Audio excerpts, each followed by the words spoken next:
1950 जुन 25 को दिन दक्षिण कोरिया निदैरहेको बेला एका बिहानै अचानक कयौं अत्याधुनिक ट्याङ्क, तोप, गोला बारुद सहितको लाखौं सैनिकको टोलीले उत्तरबाट एक्कासी दक्षिणतर्फ आक्रमण सुरु गर्यो।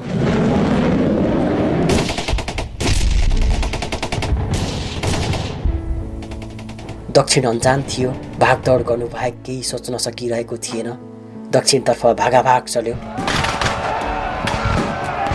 उत्तरले माथिबाट एक एक गरी सबै कब्जा गर्दै 3 दिनभित्रमा त राजधानी सोल पनि आफ्नो हातमा लियो। कोरियाले सम्झन नचाहेको तर बिर्सन पनि नसक्ने कालो इतिहासको सुरुवात भएको दिन युगियो अर्थात् जुन 25।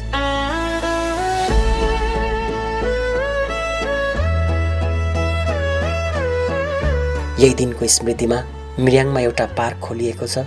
आज हामी घुम्दै घुम्दै यो पार्कमा आइपुगेका छौँ।